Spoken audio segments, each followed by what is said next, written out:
So I was recently asked about the direction that I see Christian culture going, what trends I see happening, and what may be on the horizon. Well, today, I want to talk about that. Hey guys, it's Keith, and in today's video, it's going to be a little bit different. I want to share my ideas regarding this question I was asked, and then I want to ask you your thoughts. I want to say from the outset that I'm definitely not trying to create controversy. There's enough of that as it is. But I want to see if you think there's any merit to the thoughts that I've been having.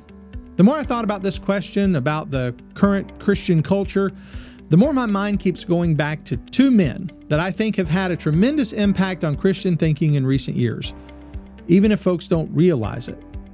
These two figures have some similarities, but there's also some important differences. The two men are Doug Wilson and N.T. Wright.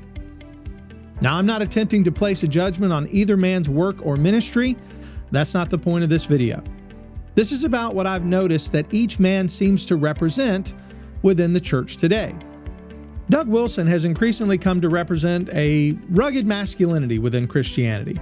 This is especially obvious with his No Quarter November antics, where he continues to find more and more things to light on fire, which many people get a kick out of, and I admit I'm one of them. He also represents a theology which is focused a lot on application. Not only believe, but do your theology. This is called a theology out of your fingertips. And that resonates with a lot of people, especially young men. N.T. Wright, on the other hand, represents in my mind a commitment to nuance, and his theology is a little bit more esoteric and cerebral. In fact, sometimes it comes to the point that it can be hard to know where he lands on certain issues. I'm still not sure I understand the new perspective on Paul. And what I find most interesting is not so much these two men or what they teach, but rather the types of people who I would place into each one's camp, even if they're not officially connected. Typically in the Wilson camp, you find young men who are interested in a more masculine and assertive brand of Christianity. They want to lead their families well, sing psalms that sound like work songs and sea shanties, and be the frontline warriors in the midst of a growing culture war. In the Wright camp, I see those who might be less interested in growing a beard and smoking a pipe to the glory of God, but still tend to be scholarly and creative. Many of them also desire to serve Christ and to be good fathers and husbands, and they sing out on Sunday morning during worship, though they're more likely to be singing Shane and Shane than a sea shanty. And again, I'm not disparaging either side. There are things I agree and disagree about with both. But what I think is happening is that each end of this divide is being driven further and further apart. As one side seems to find more and more things to consider rugged and masculine, the other side seems to be finding more and more ways to be nuanced. Often the sides find themselves at odds with one another, either on doctrinal, social, or even political issues. And one of the things I often talk about in our church is the two ditches. These are the extreme ends of any controversial issue, which are often both wrong. And to be clear, I'm not saying that Wilson or Wright are ditches themselves. Though many would find great faults with each man, that's not what I'm attempting to do today. I think that the ditch is beyond these men.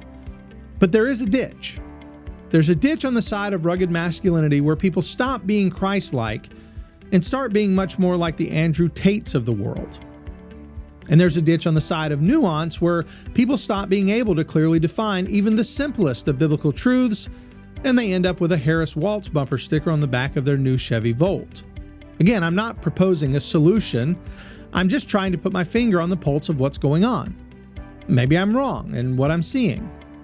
I shared my idea with a friend, and he said that he once heard someone say that if you visit a PCA church, ask the pastor if he prefers R.C. Sproul or Tim Keller, and you'll learn a lot about him. Well, I guess that's similar to the idea I'm having here. I'm actually most interested in what you think.